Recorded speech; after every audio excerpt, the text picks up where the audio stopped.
Bueno, ahora sí, a través de las herramientas multimediales, tenemos una comunicación con la socióloga, muy prestigiosa, conocida, exdiputada, Alcira Argumedo.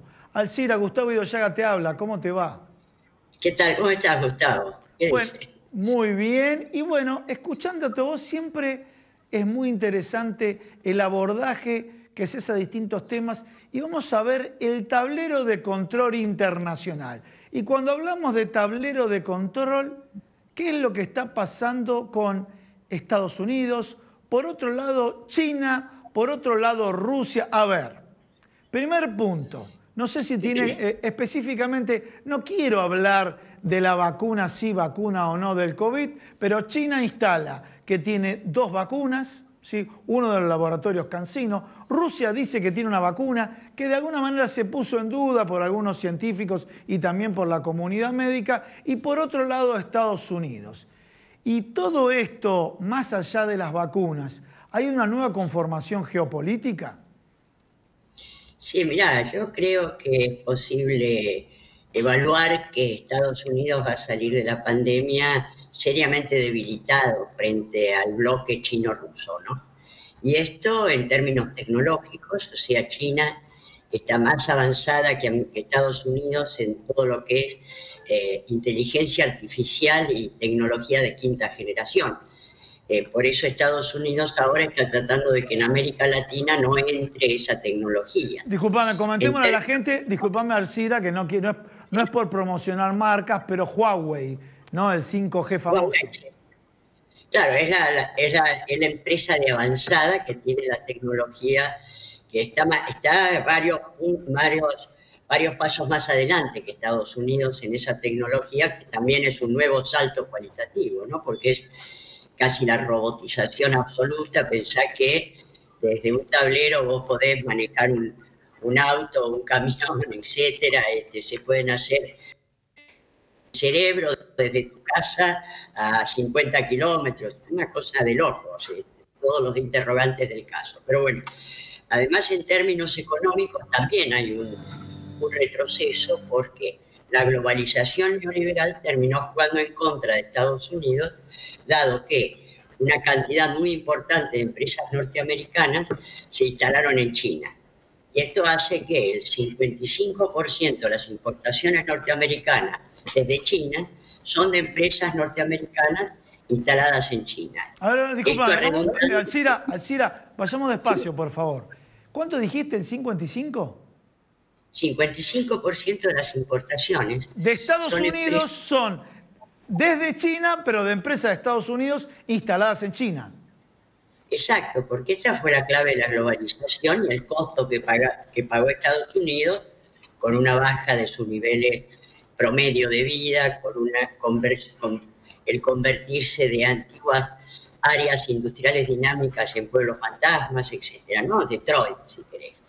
Eh, un tercer elemento es el campo geopolítico, o sea, A ver, Estados Unidos ha fracasado en todas las guerras del eje del mal que comenzó desde el 2001 después de la caída de las Torres Gemelas. Se tiene que retirar de Pakistán y de Afganistán después de 18 años y se considera una derrota equivalente a la de Vietnam. En Irak destrozó la sociedad, 2,5 millones de muertos, más los mutilados, etcétera, pero no ha podido asentarse. En Libia se desató una anarquía que nadie controla, tampoco Estados Unidos. En Siria fue derrotado por el eje, el presidente de Siria, Bashar al-Assad, en alianza con Irán y con Rusia.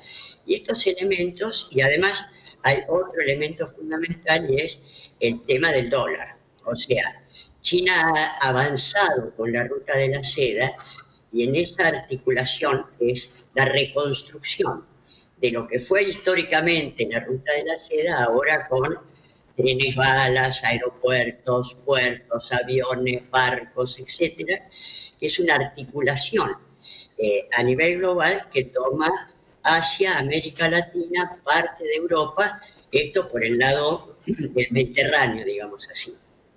Y el tema es que eso ya está abarcando a 70 países en el mundo el 58% del PBI mundial, el 75% de las reservas energéticas en petróleo y gas, bueno, el 70% de la población mundial. Y eso está llegando hasta las puertas de Italia. Además, Alcira, te sí. interrumpo con lo siguiente. A ver, ¿y qué es lo que pasa con Estados Unidos? ¿Va a buscar como, a ver, aliado estratégico a Latinoamérica en ese conflicto Rusia-China? Bueno, ese es el problema. Que al igual Y te agrego, Latinoamérica, media díscola, ¿no? Digo díscola ¿en qué sentido? En el sentido de la ideología, si lo vamos a llamar así, porque por otro lado podemos ir al pragmatismo, como pudo haber habido, por ejemplo, en Chile en su momento con Michelle Bachelet. Pero me refiero al tema de Jair Bolsonaro, Alberto Fernández, López Obrador en México y de pronto lo que tenemos en Perú, Ecuador, bueno, y Chile ahora. Y el tema del Mercosur, que te diría que es un Mercosur tácito, ¿no? Claro, lo que pasa es que hay que tener en cuenta que en el sector occidental la pandemia no hizo sino detonar y agravar una crisis que ya se venía manifestando, porque esta crisis ya la tenía Inglaterra con el Brexit, que fue retirarse del libre comercio de alguna manera, las consecuencias que tuvo. Francia con los chalecos amarillos y las huelgas de meses en protesta por las condiciones de vida.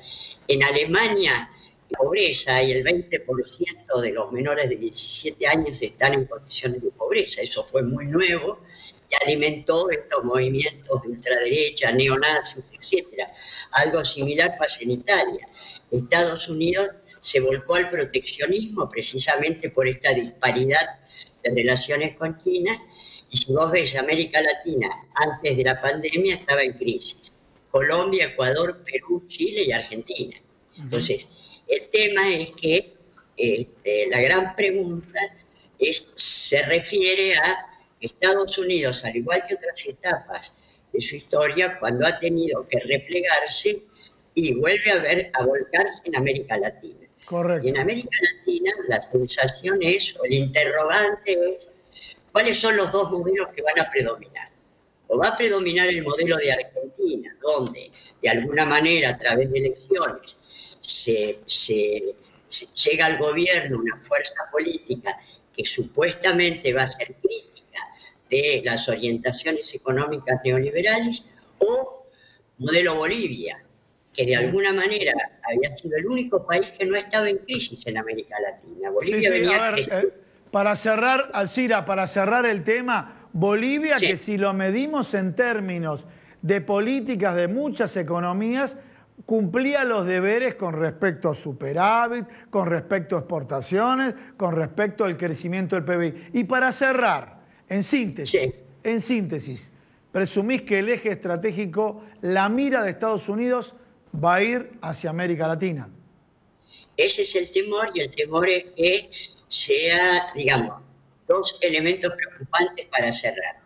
Un Bolsonaro que está trastabillando y que es muy probable que pretenda hacer un autogolpe militar, o que se dé un golpe militar, pero de ninguna manera pareciera estar dispuesto a tener elecciones libres.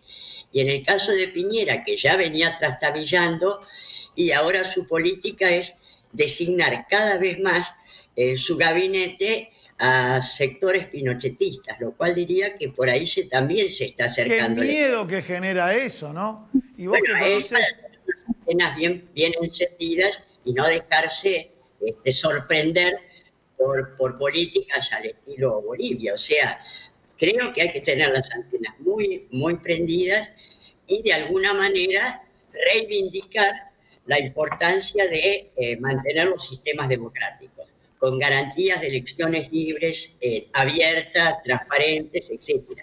Alcira, por el tema, viste, los tiempos televisivos, pero como siempre, una mente brillante, Alcira, y tu diagnóstico realmente me encanta y da para seguir una hora más, por lo menos. Desde ya te agradecemos. Es para ser preocupante, digamos. Esto es, de alguna manera, lo que en estos momentos se puede ir viendo, ¿no? Alcira, muchísimas gracias. a ver cómo siguió el tema.